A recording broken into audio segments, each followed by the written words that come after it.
My name is Bill Barney, and we're hosting today what we call the satellite session. But we're going to talk about satellites, cables, Pacific Islands, a lot of the economic issues that we're all facing across the Pacific. And very delighted to have three very, very distinguished guests here today. And I'll start with my esteemed colleague on the left. Please introduce yourself.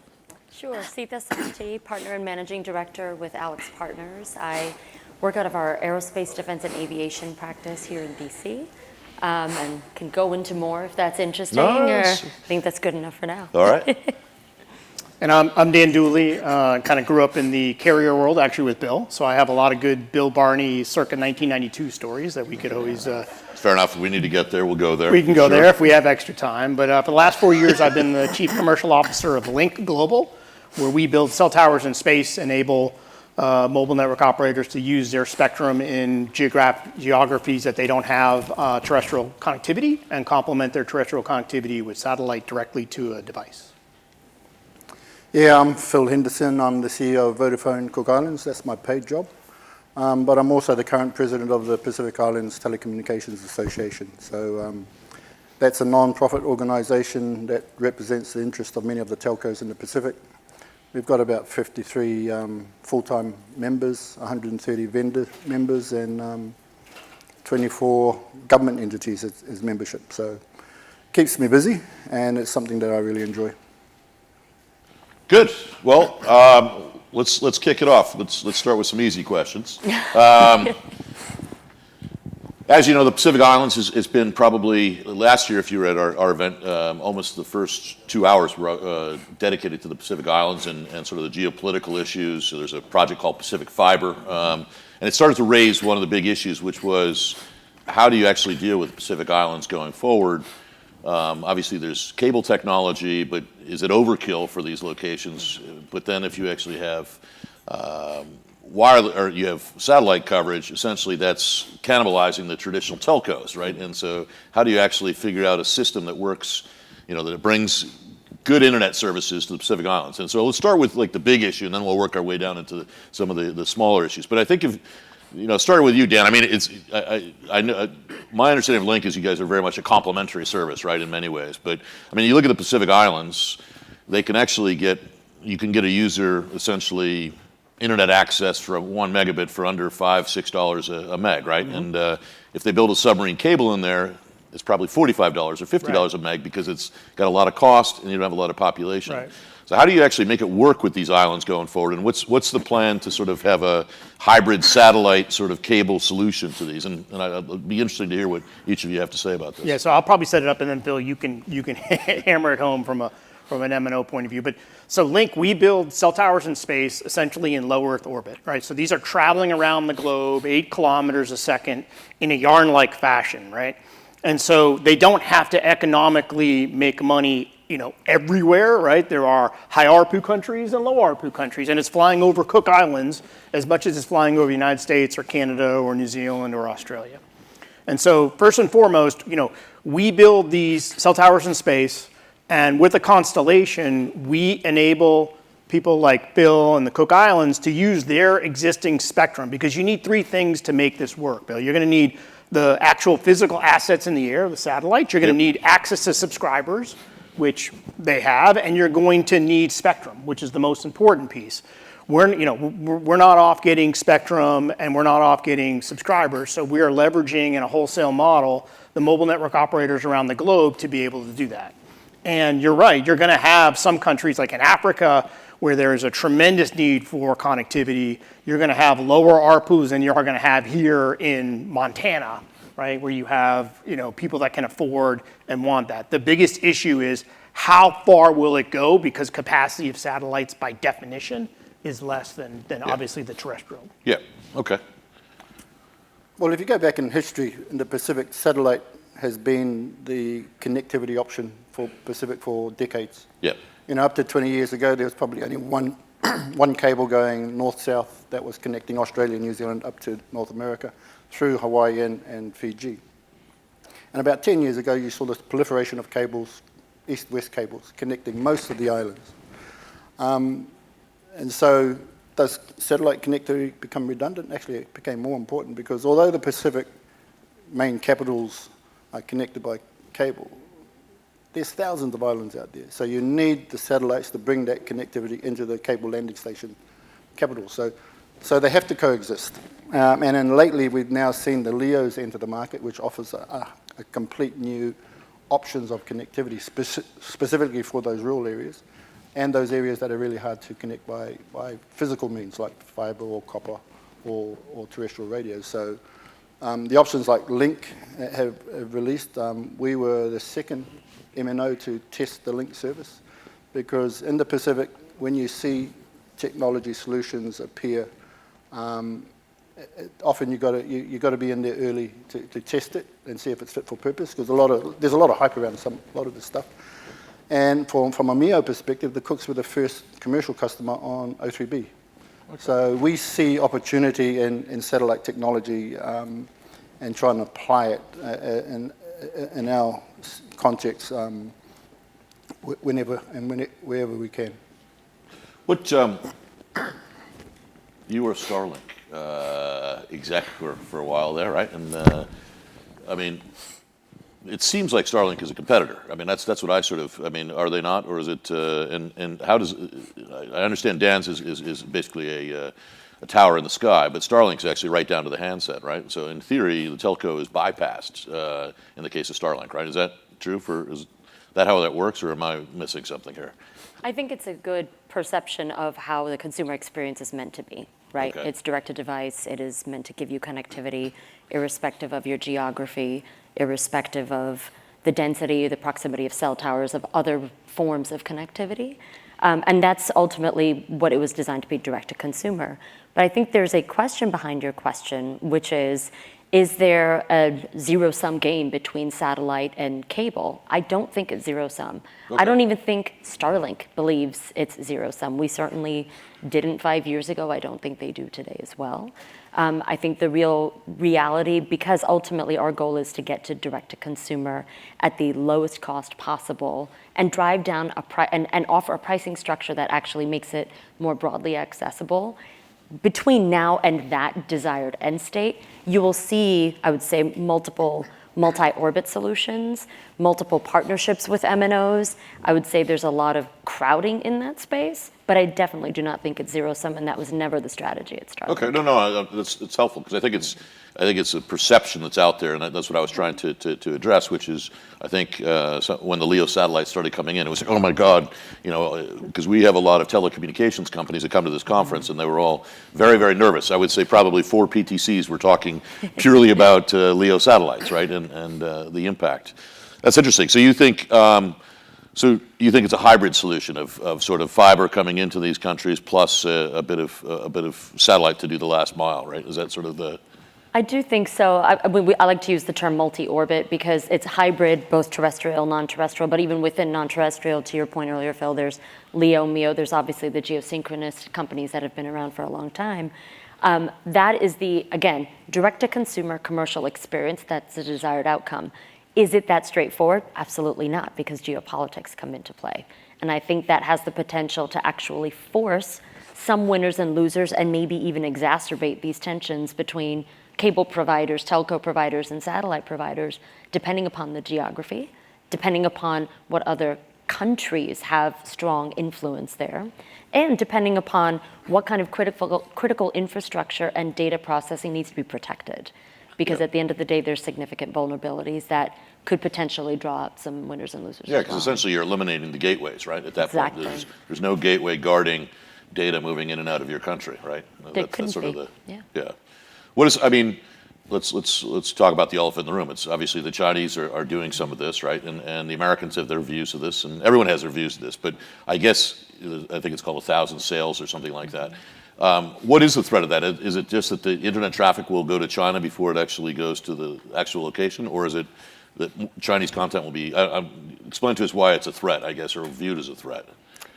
I'm happy to go, and then we'll kind of go down the path. Yeah. I mean, I'd say if you're a government user or if you're a government representative here in the United States, hypothetically, you may perceive it as a threat because there's a transmission of data on open line where you do not have adequate cyber protections and potential rerouting at the end of the day. And that data could be vulnerable large packets that can release privacy protected information for people. I think that's a legitimate threat. It also could potentially provide access to more secure packets of data that the United States government does not want outside of the bounds. That would be a government point of view, but I'd be curious to hear, Dan, your views from the perspective of the satellite industry as well. I mean, what I would say is that, it was in the Philippines, and we were doing one of our demos, and Thousand Sales did a demo on a geo satellite, and it has a Chinese number, it goes to China, it goes back all to China, so people just get nervous about that, right? Yeah. So like that's by definition kind of that piece of it. But the sovereignty issue has become really big in the satellite world the last 12, 18 months. Most countries now are looking for a sovereign constellation. They're not necessarily happy with SpaceX and the way SpaceX has become the dominant constellation in the world. They're certainly not happy with Thousand Sales, and European with ESA is looking for a European supplier, and Canada has Telesat. So there's this piece that says nobody wants their data to leave anywhere. Nonetheless, to China would be the worst in a lot of people's minds. So, but so how do you, if you're Pacific Island, what do? You basically make it all boomerang up and down before it leaves the country? Is that so? What our theory is that, and again, first and foremost, there's two different types of satellites. Okay, there's a satellite that can beam down and use satellite spectrum with a dish that can provide like a connectivity, like a cone of connectivity, right? That is definitely competitive to mobile network operators. Yep. Because you can buy a subscription off the street that's competitive with what the MNOs are offering, and you can get really good internet access, right? And it works really, really well, right? Yep. What's not competitive is direct-to-device because direct-to-device, you need to have that subscription, you need to have that terrestrial spectrum. This is where the MNOs come into play. Right. And so that's the important part of it happening where in the Pacific, folks are going to need to have a complementary of both those two, satellite and terrestrial connectivity. Yeah.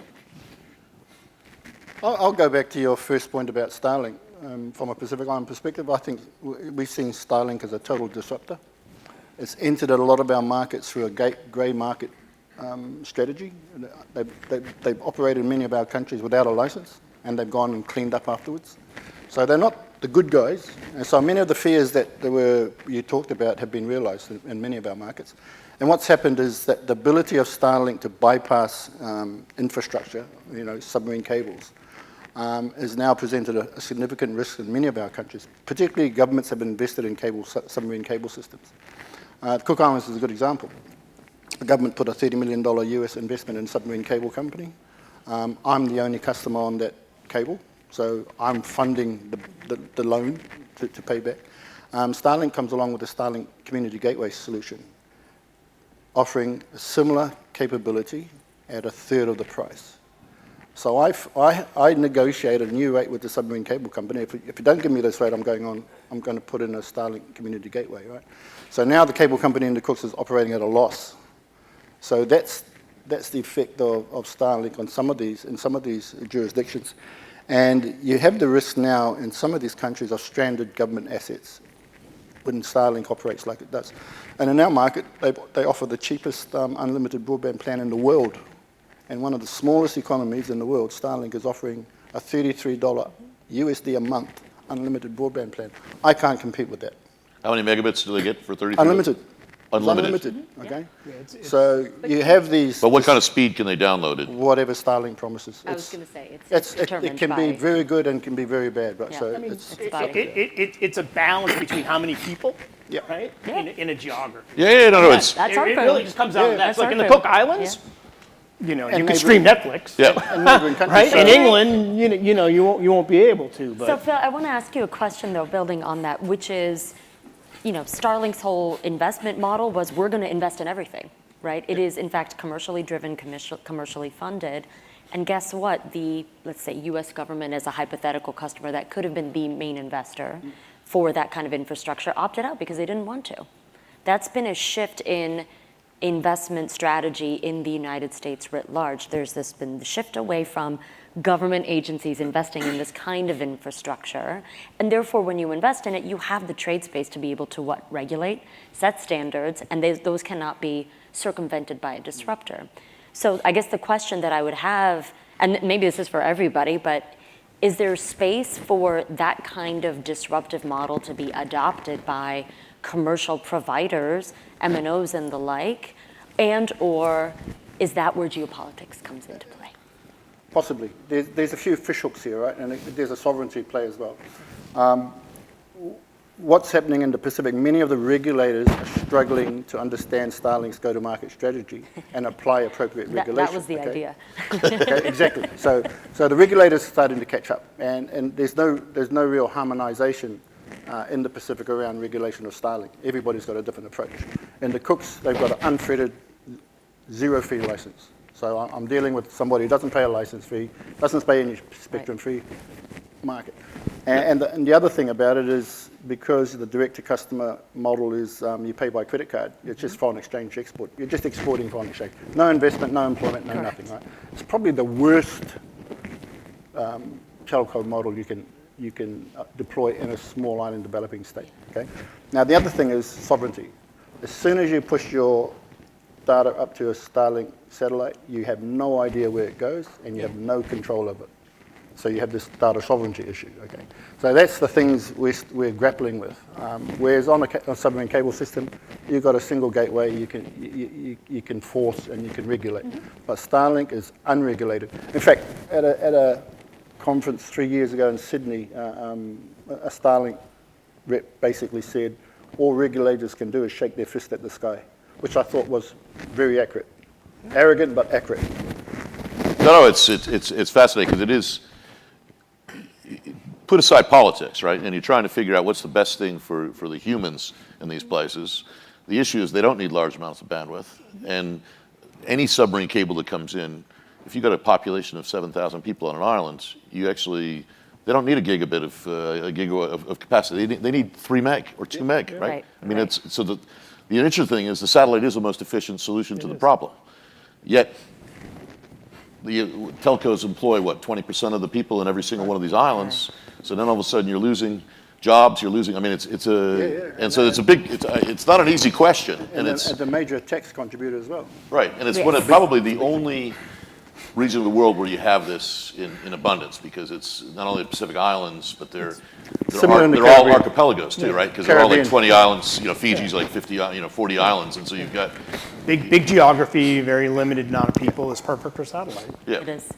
Yeah, no, it creates this conundrum, there's not an easy solution. And in fact, I think in our next PTC, we're doing a research project with Tonga, just actually looking at how do you actually build a telecom company in these environments. So it sounds like it has to be a hybrid, but it has to be basically managed. If you want to do what was in the best interest of the Pacific Islands, you would actually do it where they would, you would have satellite to basically do your last mile in certain areas. As a redundancy. But you wouldn't let that traffic leave the country. So it would be basically to create bandwidth to the edge. And it wouldn't be the commercial entity's responsibility to position themselves to be the last mile. It's the government's responsibility, right? Both the responsibility and the incentive structure, to your point, regarding sovereignty, to say, these are the kind of partnerships that would need to be a prerequisite to secure spectrum, to secure landing rights, to secure distribution rights, and or the ability to access data. Right. These are multiple tools, I guess, that governments have at their disposal. They're just kind of catching up to it a bit slowly, perhaps. Well, no, and the challenge is, let's flash forward, leave this room, right? And what's happened in the last day or so, it's all, talking about AI, right? Yeah. You'll never get AI coming over satellite, right? I mean, this is reality is, you're just saying these Pacific Islands will never catch up to the rest of the world. They'll always be divided digitally, right? Because they won't have submarine cables, they'll just do it via satellite. It's tough, a lot of tough decisions, and they don't generate a lot of money right now, right? So it's some difficult. So I guess what have you done in the Cook Islands? So you're sort of, how do you deal with Starlink, or do you just let it?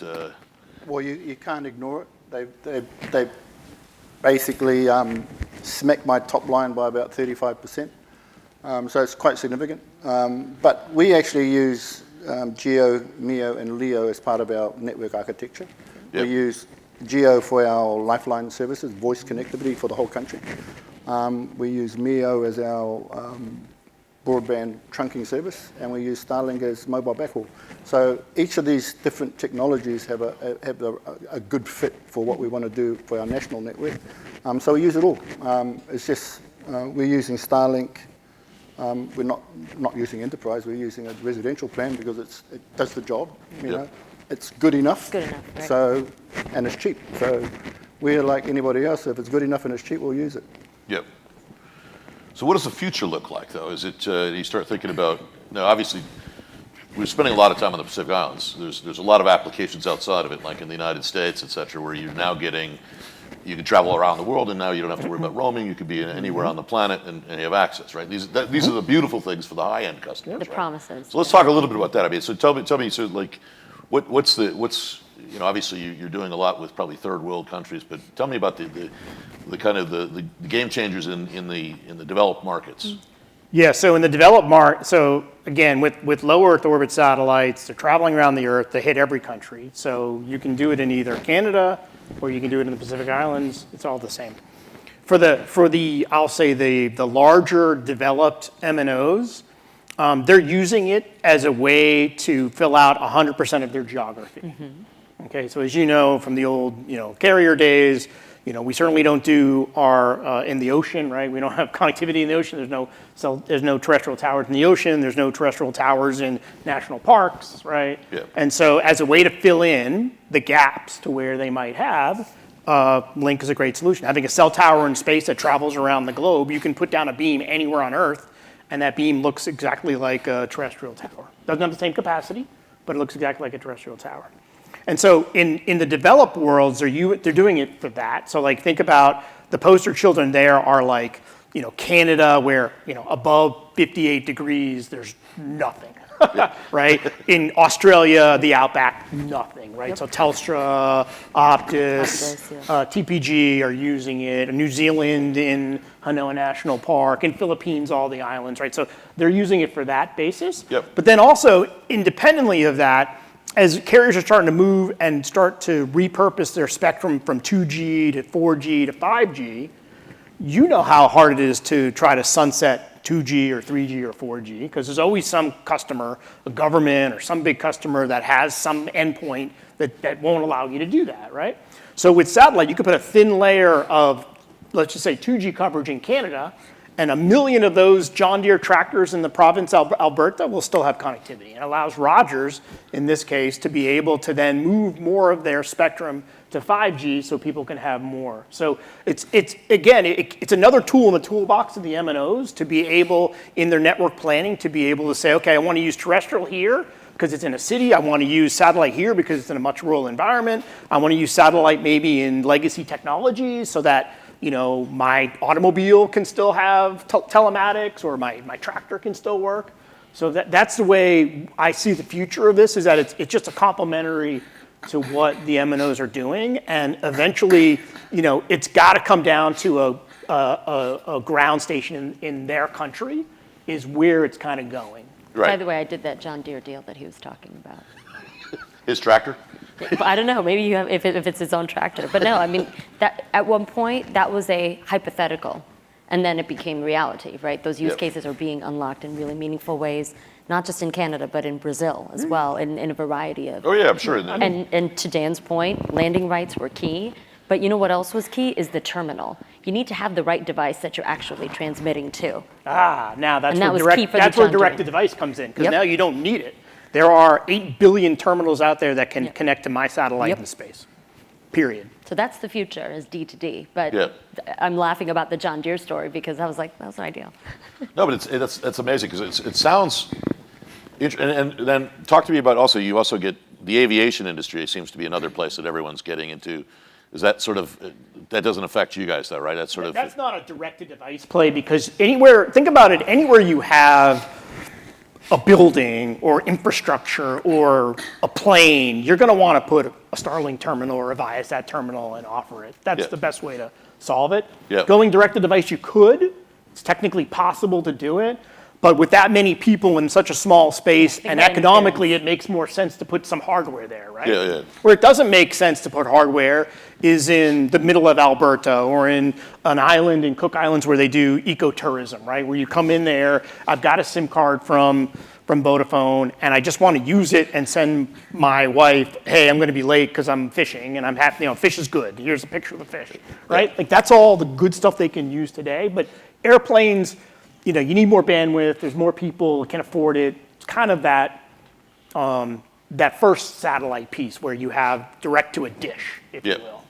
And it's pretty tapped. Yeah. Aviation's a pretty tapped market already with formerly geo providers, and frankly, Starlink is winning all of those because the service is just inherently better. Yeah. It's still spotty. I still sort of shake my fists using in-flight Wi-Fi, trying to get work done. I'm sure you all do too. But it's sort of a tapped market. The providers are kind of linked, and that's not a natural D2D play.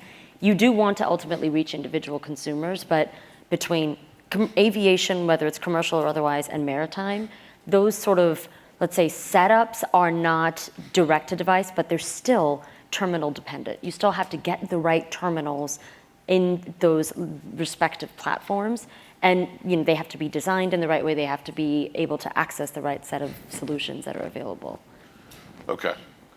I mean, it's fascinating. It actually sounds like we're viably got a very good solution now for the Pacific Islands. Yeah. If executed with the regulator, you actually got a way to hit that last mile that's always been hard in those secondary islands, which are part of these countries. It's amazing. It sounds, one question I have is, there's a lot of questions about whether the satellite industry actually makes money when you take away government subsidies and military, right? Mm-hmm. Which is, the other question is, will these things survive up there? Can Starlink continue if they don't have the government support, right? Which is, because a lot of people argue that the government contracts are actually what's been laying the golden eggs, mm-hmm. and you guys are basically getting the scraps coming off the back of that, right? Is that true, or am I missing something here? No, I think there's robust data to support that there were significant government contracts that are being leveraged. I just want to refine when we talk government subsidies or government contracts, because those terms are thrown around quite often. The nature of the contract matters. The migration that I was talking about, Phil, earlier is, it's not, here's a bunch of non-recurring engineering costs. We'll give you $2 billion now. Go build a bunch of satellites. We'll pay you additional few billion to launch them, et cetera, et cetera. It's service. So now the contracts are being designed to be utilized by the government customer, whoever that customer might be, as a service, which drives it down significantly. So the total value of each one of these service contracts, imagine a subscription. You're not getting giant there. You're not, right? Yep. And moreover, you're not getting anything to even touch your CapEx. So I do think when we talk about government subsidies, there is a nuance that's very important. And I'm not saying that out of bias. I'm saying that applies to everybody in the satellite industry, whether you're talking about SATCOM or Earth observation or anything else. The model is where those government financing supports have come to play. They have been in the form of subscription or service models, not gone are the days of the 80s and 90s when we would give billions and billions of dollars as a government agency to launch something or to fly something. But you're still leveraging that those contracts will continue forward, right? Absolutely. The whole financial model has shifted, right? It's actually shifted to now leverage against EBITDA that's coming on a recurring basis versus what used to be a project finance, right? You'd actually raise a bunch of money and then shoot the thing up in the sky, and hopefully you'd make all the money back, right? But I wouldn't say that's limited to Starlink. I would say everybody in, frankly, the entire space industry, whether you're doing satellite connectivity or other applications, that sort of, you need recurring government revenue in addition to recurring commercial revenue. To me, that's just smart strategy. That's just smart market strategy. If you're a successful company, your goal is to actually have recurring revenue. I don't care what the color of the money is, whether it's government money or not, but because that's the model in which government procurement has necessarily shifted, here in the United States, where the newest technology is generally gestated, you may as well follow the line and strategize accordingly. So I'd say it's just smart market strategy, regardless of which company or No, I think it is. It's actually you've become almost like a data center or a fiber company, et cetera. The challenge though is those government contracts aren't that long, right? They're sort of they're very short in nature, right? Which means there's risk. There's Doge risk everywhere. I think the difference, Bill, now is that if you go up a level, the satellite TAM, total addressable market, was $300 million, right? Aviation, maritime, Yeah. right? People who are off the grid, Garmin devices, right? Iridium. And now with the advent to go directly to the phone in your pocket, that's $1 trillion TAM, right? And so you've got new, satellite companies that are valued at substantially higher than the legacy satellite companies because they're now in a TAM that is like an ocean compared to the TAM that was like a pond, right? Because now you've got 8 billion devices out there. If every single of those 8 billion can be connected to a satellite now for the first time ever directly without any modification, there's probably about 1 billion people that have a phone, that have a terminal, right? 'Cause that was always the thing. In the pocket. Hard to get a terminal, right? But you all have a terminal. Every one of you, I'm positive, has a terminal. And I'm positive every one of you has a terminal that can connect to a LEO satellite today. Maybe 3 if you have kids. Yeah. and so that to me is where the economics of the new satellite companies come into play because they're fishing in a brand. This direct-to-device gets into the consumer space in a mass market versus like, okay, it was the rich guy with the yacht or the plane or your enterprise customer. or the dude who was hiking who wanted a Garmin device or someone who wanted to carry the gigantic Iridium phone because they were off the grid, right? Like all of those were interesting, but when you talk about 8 billion devices, you're just in a different level of TAM that allows the new satellite companies to be able to profit. You're still going to want government contracts, that for sure. Yeah. So But that's where you're gonna make the core amount of the money. Yeah, no, it's interesting, and it's really been, I guess it's sort of on the back of NASA, right? It's just the breakdown of the. Yeah. So NASA's gone. Now it pays recurring revenue to you guys, and then that provides to the Cook Islands last mile connectivity on the satellites. It's all good. It's a great ecosystem as long as it doesn't break, right? It's a Well, see, that's why we have multiple generations of satellites that are being popped up and launched, like PEZ, currently on the Falcon 9, but soon to be on Starship. Yeah. And that's just one example. That doesn't, include all the multitude of launches from Project Kuiper. It doesn't include one with Eutelsat, obviously all the other constellations that are going to be proliferating. Yeah. But to your point, as long as it doesn't break, I think like the original question still comes to light, which is it necessarily a trade-off between cable and satellites? For that very reason, I would say no. I think you need both. Yeah. And there's, if you have a redundancy, not just within a system, but between these systems, right? In a particular geography or for a particular large enterprise customer, whether that's government or it's company, and especially for that direct-to-consumer experience, you still need the redundancies for that very reason. Yeah, no, it sounds like you're making it's making an efficiency in the telecom infrastructure or supply chain that's never, hopefully, will continue. But the thing that worries me always is when you're replacing an inefficient government agency with now a subsidy coming from that. Said government agency. And does that continue? Because that's what's actually enabling all this to happen, right? Which is sort of like some of the things that happened in 2000. There were subsidization. It's interesting. So so when you start thinking about the big also discussion was always IoT was the biggest. And how are we seeing satellite and devices? Is it proliferating as much? Because every satellite conference I always went to was that was the new direction. IoT was going to change everything. So everyone it would be communications, but then it would be every device. It was going to be. Is that really happening, or is that?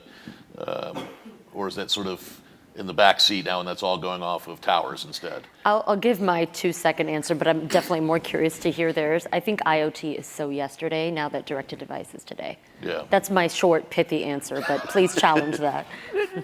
In terms of perception of what the company is. So why go to a refrigerator when you can go to a phone now, right? Is that what you're saying? Literally, yes. Okay. Okay, so I'm sort of in the middle, right? Like so. As a number of devices, IoT by far. So we have 5 satellites in orbit, 5 cell towers in space today. They're putting down cell sites in 25 countries almost every day. Half of those devices are IoT devices. Mm-hmm. So by volume, IoT is still the volume of it.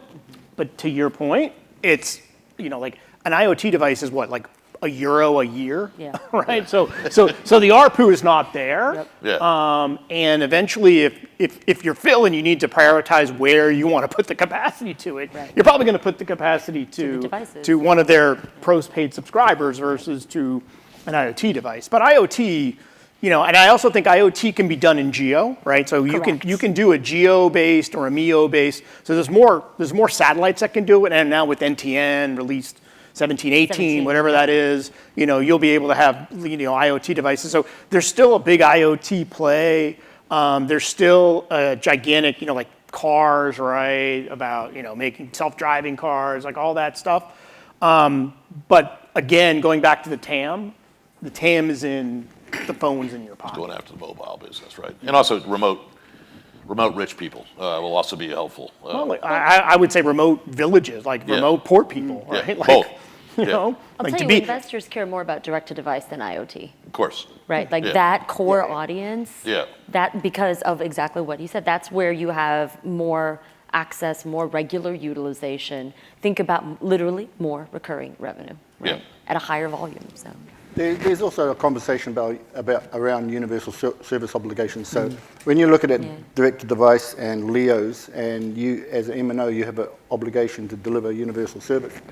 Often you don't do that because it's not viable. So instead of putting a 200,000 cell site to serve an island of 30 people, you can say direct-to-device ticks the box for connectivity, and for broadband connectivity, a good little Starlink terminal ticks the box at a very cost-effective entry point. So, that's a real benefit, and we use it, and a lot of the other countries in the Pacific use Starlink and can use D2D as a universal service obligation tick. From an IoT perspective, the business is marginal at best. Yeah. It's not going to make the business case at all. But in many of the rural communities, IoT is becoming more around environmental monitoring and disaster preparedness. So those are the benefits, and many times those are funded through government grants. Exactly. It's not a commercial business case on its own. You just don't have the volumes or the scale out there that makes it viable. Okay, and obviously this panel is supposed to talk about cables as well, right? Which is, we've drained a lot of time on satellites. I think, and it really was about the Pacific Islands, because last year the Pacific Fiber project came in here. It was very, very exciting. We're connecting all these Pacific Islands, and as of a year's gone by, we've added 2 islands out of I think 26 that were supposed to be added. And I think part of that comes down to the economics of doing that, and actually how we work together with how governments work together with the various island communities. Because the reality is that everyone you probably want the big cable, because, and this is an interesting question you, Phil, but I would think you would, to have at least a shot at getting to that next level of content and access to the internet that could be at large scale to do bigger things like data centers, et cetera, in these smaller islands. Is that true, or how do you see it? If you look at some troubling stats, right, with the current cables that have been installed, only less than 0.5% of the design capacity is being utilized by the Pacific Island economies. So is the demand there for more cable capacity? I would argue no. Yeah. Okay.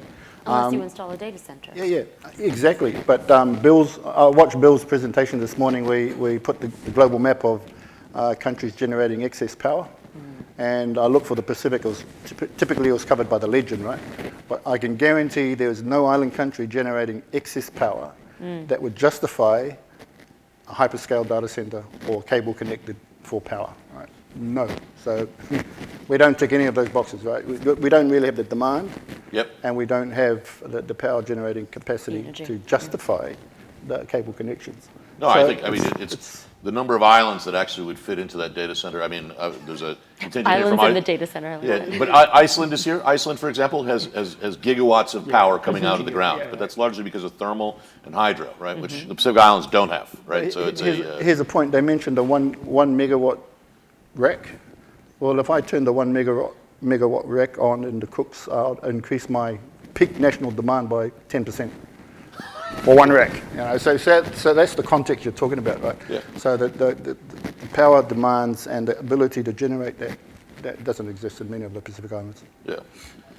But I guess you could argue you get to the minimum of digital connectivity, which allows people to access it. It does cross the digital divide. Once you have satellite, you essentially can connect everybody in these markets, definitely which is what you want to be doing, right? And yes, maybe you don't go to the next phase, but at least you're at go. And in many cases, the LEOs, in terms of latency, outperform the cables. Yeah, I mean, Yeah. Can I ask a question, though? I mean, is there a world where one of these governments makes a decision that prioritizes, call it sovereignty, national security, over commercial market economics? It's going to come. Right? It's going to come because There's an incentive to bring in the data center, irrespective of the statistics you just outlined. I was at a Canto conference in the Bahamas about 6 weeks ago, and the Prime Minister of the Bahamas, Phillip, did a very good speech, and in front of him was the chair of the FCC and the Director General of the ITU. Right? And he basically talked about digital colonization, where you are now relying on overseas corporates that manage your data, they manage your financial transactions, they manage what your citizens read. What the Cayman here. Islands were for finance. Yeah. And so you're now dependent on overseas corporates for your basic economy. So you have become digitally colonized. Yeah. So I think that's going to resonate with a lot of countries going forward, and so there will be a drive to have those data centers in country. Yeah. Well, I've got a few minutes left here. I will open it to the audience if there are any questions for our distinguished panelists about satellite or cables. Anyone in the room have interest? Questions? I see you got better eyes than I do. I see Please, one over there. go ahead. Maybe.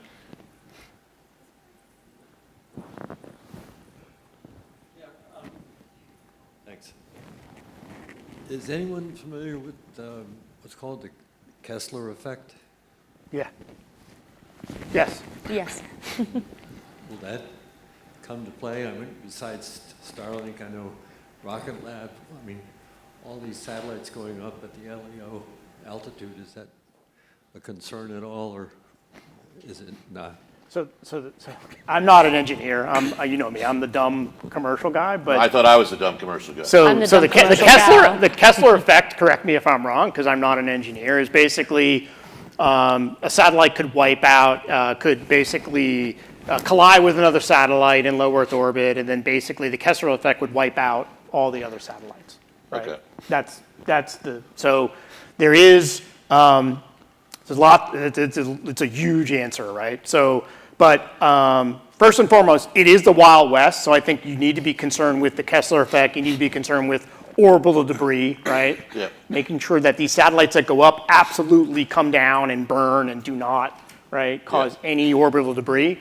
And then the size of the satellite really matters, right? And the control of the satellite really matters. So there is a D2D provider who's building gigantic satellites that NASA believes could cause something like a Kessler effect because it's so big that if it gets hit by debris, it'll then cause a bigger debris field and a bigger debris field, and then it'll wipe out things in low Earth orbit. So there's no easy answer to that. Yeah, everybody's concerned about that. The problem is there's very little regulation around, right? Now every satellite company needs to have like a flag, right? Like so in Lynk's, the FCC has given us the approval to launch the satellites. Before you launch a satellite, you have to have a country that lives by the liability, right? Yep. And says, look, if it comes down and hits, Bill's boat, right, and he wants to sue our company and our company goes bankrupt, you can go back to the government and get your money because one of our satellites hit your boat, right? So that is about the only regulation you have. There are people that are trying to build big satellites that have yet to get that approval, and so you're worried about that, right? Even to some extent, Starlink, because of the number of satellites and out-of-band emissions, doesn't have that on the direct-to-device side for voice yet. So that's really the only regulation. But yeah, I mean, you're talking about it could be a big problem. Orbital debris, Kessler effect. There's a lot of stuff going up in low Earth orbit. It's a big, right? Space is big. I might not be an engineer, but I'm going to gently challenge you on Please. one thing. So I actually partnered with the Aeroastro Department of Massachusetts Institute of Technology they designed the model to actually create what are called orbital bins. So if you think about the vastness of space, you still can, mathematically, you have to be a genius from MIT to do it, but you can actually design and scope out how big they are. But here's the role that I played was actually presenting a series of recommendations to whom? The ITU, to classify these orbital bins and then do what? Assign sovereignty to them. Once you get that, then you solve it. Right, Yes. so that they're not just America gets everything because the FCC gets to decide, Lynk gets to launch their 5 birds, we, Starlink, get to launch 3,000, whatever. No, it's actually more the allocation of space. It achieves 2 things, actually maybe 3, and I think this is very important for all customers and all geographies. 1, it levels the playing field of the vastness of space economically. 2, it sets a standard for what the utilization of space needs to look like to be equitably distributed across nations, irrespective of how small their populations are, how remote they are, perhaps in fact because many of them are small and remote. And then 3, it addresses the Kessler effect. So the ITU is actually going to take that up, and I take great pride in having contributed to it. Fantastic. That's actually, it's good to hear. So my boat should be all right for a while. Like Your it sounds bet like. will fine. Hopefully. I was worried about that. Yeah. So will the there's a lot of satellites. trepidation at this end of the table. Yeah, I'm targeting your vote. Yeah, well, it's unfortunately, we've run out of time, and I would like to thank all of you for contributing.